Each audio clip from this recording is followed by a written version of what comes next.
నమస్తే, welcome to our channel. కల్తీ నెయ్యి కేసులో ధర్మారెడ్డిని విచారించారు. మరి తర్వాత సుబ్బారెడ్డి. మరి వీరిద్దరితో ఈ కేసులో విచారణ ఆగుతుందా? తర్వాత ఇంకెవరినైనా విచారించనున్నారా? అసలు ఏం జరగబోతుంది తెలుసుకునే ప్రయత్నం చేద్దాం. దీన్ని విశ్లేషించడానికి మనతో పాటుగా ఉన్నారు సీనియర్ జర్నలిస్ట్ సత్యమూర్తి గారు. నమస్తే సార్. నమస్కారం అండి. కల్తీ నెయ్యి కేసులో కీలక పరిణామం సార్. మరి ధర్మారెడ్డి విచారణ ముగిసింది. మరి తర్వాత వైవి సుబ్బారెడ్డిని ఈ నెల 13వ తారీఖున విచారించనున్నారు. వీళ్ళతో ఆగుతుందంటారా, లేదంటే ఈ కేసు ఇంకా విచారణ ఎవరినైనా చేయనున్నారా? ఏం జరగబోతుంది అంటారు ఈ కేసులో? అంటే ఈ కేసుకి సంబంధించి ఒక నెయ్యిలో కల్తీ జరిగింది, అది కేవలం డబ్బుల కోసం చేశారు అనేది ఒక్క యాంగిలే కాదు. ఇందులో ఇంకొక యాంగిల్ కూడా ఉంది. అదేంటి అంటే హిందువుల మత విశ్వాసాలని దెబ్బతీసే యాంగిల్. అంటే వెంకటేశ్వర స్వామి పవిత్రతని తగ్గించే ఒక పెద్ద కుట్ర. అంటే వేరే మతానికి సంబంధించిన వ్యక్తులు తిరుమలని కబ్జా పెట్టుకొని ఆ తిరుమల ప్రాశస్త్యాన్ని తగ్గించే విధంగా లడ్డు, అంటే తిరుపతి వెంకటేశ్వర స్వామి అంటే మనం ఆ లడ్డూలోనే స్వామివారిని చూసుకుంటూ ఉంటాం. అంత పవిత్రంగా మనం లడ్డూ ప్రసాదాన్ని స్వీకరిస్తాం. అంటే తిరుపతి డైరెక్ట్గా వెళ్ళలేని వాళ్ళు కూడా తిరుపతి ప్రసాదం, ఆ లడ్డూ ప్రసాదాన్ని తీసుకొని భక్తి శ్రద్ధలతో వెంకటేశ్వర స్వామి మనల్ని అనుగ్రహించి ప్రసాదం మనకిచ్చాడు అనుకుంటాం. అంతటి పవిత్రత ఉన్న తిరుమల లడ్డూని అందులో కల్తీ దినుసులు కలపటం, మరీ ముఖ్యంగా నెయ్యి, కల్తీ నెయ్యి, అందులో కూడా యానిమల్ ఫ్యాట్ కలిసిన కల్తీ నెయ్యిని వాడటం ద్వారా తిరుమల లడ్డు పవిత్రతని తగ్గించటం. తిరుమల లడ్డు పవిత్రతని తగ్గించటం అంటే జగన్మోహన్ రెడ్డి ముఖ్యమంత్రిగా ఉన్న సమయంలో లడ్డు ఒక రోజు కన్నా ఎక్కువ ఉండేది కాదు. తిరుపతి నుంచి ఊరికి చేరే లోపల లడ్డు పాడైపోయేది. అంతకు ముందు కానీ ఇప్పుడు కానీ తిరుమల లడ్డు తెచ్చి పెట్టుకుంటే ఫ్రిడ్జ్లో పెట్టాల్సిన పని లేకుండా బయట ఉంచినా కానీ నెల రోజులు ఉండాలి. అంత పవిత్రమైన భావనతోటి వాళ్ళు తయారు చేస్తారు. దినుసులు కూడా అటువంటివి వాడతారు. కాబట్టి ఒక నెల రోజులైనా చెడిపోకుండా ఉండే అతి పవిత్రమైన అంటే ఆ స్వామివారి ఇచ్చిన ఆశీర్వాదంగా తిరుపతి లడ్డూని భావించే పరిస్థితి మనందరికీ ఉంటుంది. అటువంటి ఆ లడ్డు ప్రాశస్త్యాన్ని తగ్గించేస్తే ఆటోమేటిక్గా వెంకటేశ్వర స్వామి పవిత్రత తగ్గిపోతుంది అన్న భావన కొంతమంది అన్యమతస్థులు కలిసి చేయటం, ఆ కుట్రలో ఇది కూడా ఒక పార్టు అని భావించాల్సిన అవసరం కనపడుతూ ఉన్నది. ఎందుకు ఇంత పెద్ద ఆలోచన ఎందుకు చేయాల్సి వస్తున్నది అంటే వెంకటేశ్వర స్వామి పవిత్రతని తగ్గించటానికి ఆనాడు జగన్మోహన్ రెడ్డి ప్రభుత్వం చాలా చర్యలు తీసుకుంది. మొత్తం తిరుమల మొత్తాన్ని కాంక్రీట్ జంగిల్గా మార్చేయటం, ఆ తర్వాత ఎర్రచందనం స్మగ్లింగ్ని యథేచ్ఛగా చేసేయటం, రాత్రింబగళ్ళు ఎర్రచందనం చెట్లని కట్ చేస్తూ ఉంటే అక్కడి నుంచి ఈ జంతువులు, అడవుల్లో ఉండే జంతువులు పారిపోయి జనావాసాల్లోకి రావటం, వీటితో పాటు మొత్తం అక్కడున్న దుకాణాల సముదాయాలన్నీ కూడా చిన్న చిన్న హాకర్ల దగ్గర నుంచి పెద్ద పెద్ద షాపుల వరకు అందరూ కూడా దోచుకునే కార్యక్రమమే తప్ప, భక్తుల్ని పీడించే కార్యక్రమమే తప్ప సేవాభావం ఎవరికీ లేకపోవటం, హోటళ్ళు, అక్కడున్న హోటళ్ళు మొత్తం నూడిల్సు, ఫ్రైడ్ రైసు స్థాయికి వచ్చేయటం, సామాన్యుడికి అందుబాటులో లేకపోవటం, ఆఖరికి నిత్యాన్నదానంలో కూడా నాసిరకం బియ్యం, నాసిరకం పప్పు దినుసులు వాడటం వల్ల అసలు ఆ పవిత్ర భావనే నశించిపోవటం, ఇటువంటివన్నీ కూడా ఒకదానికొకటి వీళ్ళు చేసుకుంటూ తిరుమల ప్రాశస్త్యాన్ని తగ్గించుకుంటూ వెంకటేశ్వర స్వామి మీద భక్తిని పలుచన చేసుకుంటూ పోవాలి అన్న ఒక పెద్ద మతపరమైన కుట్రలో ఇది ఒక పార్ట్ అనేది ఇప్పుడు జరుగుతున్న పరిణామాలు చూస్తుంటే నాలాంటి వాడికి అర్థమవుతున్నది. ఇక్కడ ధర్మారెడ్డి అనే వ్యక్తి అంటే అప్పటిలో వెంకటేశ్వర స్వామిని కూడా కంట్రోల్ చేసేంత దుస్సాహసాన్ని చేసిన వ్యక్తి ధర్మారెడ్డి, సుబ్బారెడ్డి, భూమన కరుణాకర్ రెడ్డి, ఆ రెడ్డి, ఈ రెడ్డి మొత్తం వెంకటేశ్వర స్వామిని కూడా వెంకటేశ్వర రెడ్డి అని చేసే పరిస్థితిని అక్కడ తీసుకొచ్చి అట్లాగే వాళ్ళు ప్రవర్తించారు. వెంకటేశ్వర స్వామిని మొత్తం మేము ఎట్లా చెబితే నువ్వు అట్లా ఉండాలి అని శాసించారు. వెంకటేశ్వర స్వామికి అక్కడ కైంకర్యాలని కూడా వాళ్ళు మార్చేశారు. అంటే దారుణం అన్నమాట. అటువంటి దారుణాలకి ఒడిగట్టి ఎందుకు అంత కండకావరం?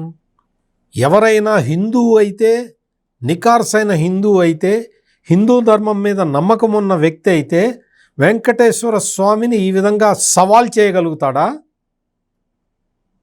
నువ్వు అన్యమతస్థుడివి కాబట్టి, నువ్వు వెంకటేశ్వర స్వామిని మీద నీకు నమ్మకం లేదు కాబట్టి నువ్వు వెంకటేశ్వర స్వామినే ఛాలెంజ్ చేస్తూ ఉన్నావు. పరకం అనే అంశం కూడా ఇందులో భాగం అనుకోవచ్చు. అన్ని రకాలుగా వెంకటేశ్వర స్వామిని అడుగడుగున ఛాలెంజ్ చేసుకుంటూ వచ్చారు. ఈ రోజున అంటే చాలామంది ఏమనుకున్నారు అంటే ధర్మారెడ్డిని పిలవరేమో, ధర్మారెడ్డి చాలా పవర్ఫుల్ మనిషి. ఇప్పుడు ధర్మారెడ్డి అంటే ఎప్పుడైతే జగన్మోహన్ రెడ్డి ప్రభుత్వం పతనం అయిపోయిందో ఆ నెక్స్ట్ డే నుంచి ధర్మారెడ్డి జాడ లేదు, ఎక్కడున్నాడో తెలీదు. ఆ తర్వాత కొద్ది కాలం సోషల్ మీడియాలో ధర్మారెడ్డిని ఎవరో కాపాడుతున్నారు. ఆ కాపాడేది ఎవరు అంటే తెలుగుదేశం పార్టీకి సంబంధించిన ఒక ఎమ్మెల్యే. ఆ ఎమ్మెల్యేకి సంబంధించిన కంపెనీలలో ఈ ధర్మారెడ్డి పనిచేస్తున్నాడు, అందుకని ఆ ఎమ్మెల్యే కాపాడుతున్నారు అన్ని సోషల్ మీడియాలో విస్తృతంగా ప్రచారం చేశారు. దాంతో ధర్మారెడ్డిని పిలవరేమో, ధర్మారెడ్డి మీద యాక్షన్ ఉండదేమో అన్న భావన చాలామందిలో వచ్చేసింది.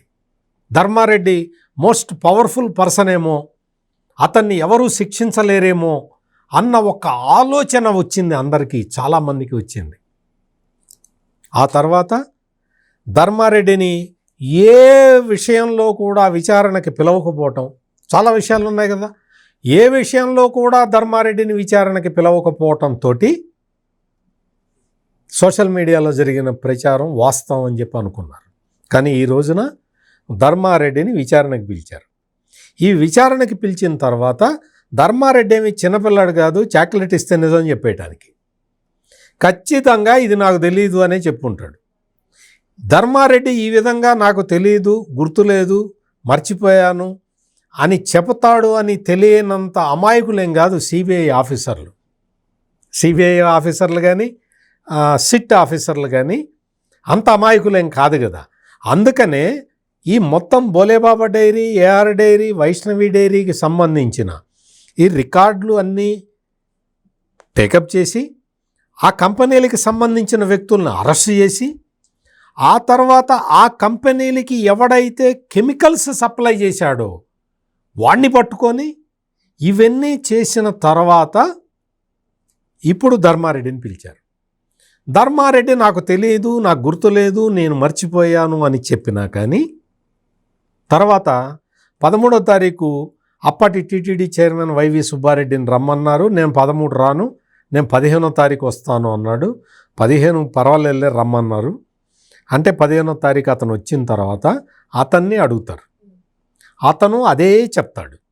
ఎందుకు అంటే వైవి సుబ్బారెడ్డి అప్పటి టీటీడీ చైర్మన్గా ఉన్న వ్యక్తి, స్వామికి ఈ అపచారం జరిగింది అని తెలిసిన తర్వాత దర్యాప్తుకి సహకరించాల్సిన వ్యక్తి వైవి సుబ్బారెడ్డి. కానీ ఏమాత్రం సహకరించకుండా ఆంధ్రప్రదేశ్ ప్రభుత్వం వేసిన సిట్టు మీద నాకు నమ్మకం లేదు అని కోర్టుకు వెళ్ళిన వ్యక్తి సిబిఐకి ఇవ్వమని చెప్పి అడిగాడు. సిబిఐ చేత దర్యాప్తు చేయమని అడిగాడు. సిబిఐ మీద దర్యాప్తు చేయమని అడిగిన సమయంలో సిబిఐ విచారణకి రాష్ట్ర ప్రభుత్వం అంగీకరించదు, సుప్రీంకోర్టు సిబిఐకి అప్పగిస్తుంది. అని రకరకాలుగా అనుకున్నారు. అంటే ఎట్లయినా తప్పించుకోవచ్చు మనం అనుకున్నారు. కానీ వెంకటేశ్వర స్వామి దయ వల్ల, వెంకటేశ్వర స్వామి పాటించే ధర్మం వల్ల, అనుసరించే ధర్మం వల్ల, ఆయన భక్తులకి ఇచ్చే అనుగ్రహం కారణంగా సుప్రీంకోర్టు ఒక నిర్ణయం తీసుకొని సిబిఐని, రాష్ట్ర ప్రభుత్వ పోలీస్ అధికారులు, సిట్ అధికారుల్ని వీళ్ళిద్దరినీ కలిపి, ఒక ఆహార నిపుణుడిని కూడా కలిపి ఒక కమిటీ, ప్రత్యేకమైన సుప్రీంకోర్టు సిట్ వేసి దాని ద్వారా ఎంక్వైరీ చేయమని ఆదేశాలు ఇచ్చినప్పుడు వైవి సుబ్బారెడ్డి గొంతులో పచ్చి వెలక్కాయ పడ్డది. దీని నుంచి ఎలా తప్పించుకోవాలా అని ఆలోచించి కుట్రలు పన్ని ఏం చేశాడు అంటే, మాకు బ్యాంక్ అకౌంట్స్ని మాకు ఇవ్వండి అని ఈ సిట్టు అడిగితే, ప్రత్యేక సిట్టు అడిగితే, అందులో మాకు చాలా ప్రైవేటు విషయాలు ఉంటాయి, అవన్నీ మేము మీకు ఇవ్వము అని చెప్పి కోర్టుకి వెళ్ళాడు మళ్ళీ ఈ వైవి సుబ్బారెడ్డి. కోర్టుకి వెళ్ళిన తర్వాత కోర్టు నుంచి కొన్ని ఆదేశాలు వచ్చినాయి. ఇప్పటివరకు మీరు సేకరించిన వివరాలతోటే మీరు ఎంక్వైరీ చెయ్యండి అని చెప్పి కోర్టు ఆదేశిస్తే, కింది కోర్టు తీర్పుని సుప్రీంకోర్టులో సవాల్ చేసింది ఈ సిబిఐ టీం. ఇంకా కోర్టు జడ్జిమెంటు ఇంకా ఆదేశాలు రావాలి, అది ఓకే, ఆ జోలికి మనం వెళ్లాల్సిన అవసరం లేదు. ఇక్కడ వైవి సుబ్బారెడ్డి ఇన్ని రకాలుగా విచారణని తప్పించుకోవటానికి ఎందుకు ప్రయత్నం చేస్తున్నాడు? నువ్వు చైర్మన్గా పనిచేసిన నువ్వు ఏం చేయాలి? దర్యాప్తుకి సహకరించాలి, నిజంగా నువ్వు నేరం చేయకపోతే. కానీ దర్యాప్తు నుంచి దూరం జరగటానికి ఎన్ని రకాల కుట్రలు బన్నుతున్నావు వైవి సుబ్బారెడ్డి. ఇప్పుడు ఏంటి అంటే, ధర్మారెడ్డిని తీసుకొచ్చారు, సుబ్బారెడ్డిని తీసుకురాబోతున్నారు. వీళ్ళిద్దరినీ కలిపి అంటే వీళ్ళు మాకు తెలీదు, మేము మర్చిపోయాము, మాకు గుర్తు లేదనే చెప్తాడు. ఈయన అదే చెప్తాడు, ఆయన అదే చెప్తాడు. తగిన ఆధారాలని ఇప్పటికే సేకరించిన వీళ్ళిద్దరినీ కూర్చోబెట్టి ఈ విషయాలన్నీ బట్టబయలు చేసి అడిగి చెప్పండి అంటే చెప్పక తప్పదు. అప్పుడు ఆ తర్వాత నెక్స్ట్ ఏం జరుగుతుంది దర్యాప్తులో, వీళ్ళిద్దరినీ ప్రశ్నించిన తర్వాత మీరు ఒక విషయం గుర్తుపెట్టుకోండి. జగన్మోహన్ రెడ్డి జమానాలో ఎవరైనా సరే ఏ నేరం అయినా చెయ్యాలి అంటే టాప్ లీడర్ పర్మిషన్ లేకుండా చెయ్యరు. చేసే సాహసం ఉండదు వాళ్ళకి అంత ధైర్యం లేదు. ఖచ్చితంగా పెద్ద నేరాలు, పెద్ద నేరం కానీ చిన్న నేరం కానీ చెయ్యాలి అంటే ఆయన నుంచే డైరెక్షన్ రావాల్సిందే. అందుకని వీళ్ళిద్దరిని, ధర్మారెడ్డిని సుబ్బారెడ్డిని తీసుకొచ్చి విచారణ జరిపిన తర్వాత బిగ్ బాస్ను కూడా పిలవాల్సి ఉంటుంది.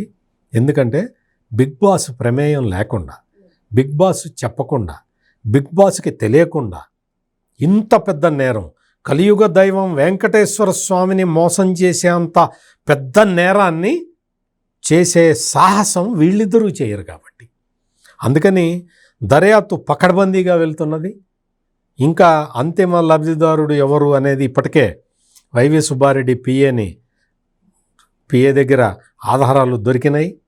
ఎవరైతే కెమికల్స్ ఇచ్చారో, కెమికల్ సప్లై చేశారో ఆ కంపెనీ వాళ్ళు, ఈ నెయ్యి ప్లేస్లో నెయ్యి లేకుండా వనస్పతి వాడి దానికి ఆ రంగు రుచి వచ్చేలాగా కెమికల్స్ని కలిపిన వాళ్ళందరూ డబ్బులు ఇచ్చిన విషయం, ఇవన్నీ కూడా ఇప్పటికే ఎస్టాబ్లిష్ చేసుకున్నారు. రాబోయే రోజుల్లో బిగ్ బాస్ కూడా బయటికి రావచ్చు. మరో అంశంతో మళ్ళీ కలుద్దాం. Thank you sir. నమస్కారం.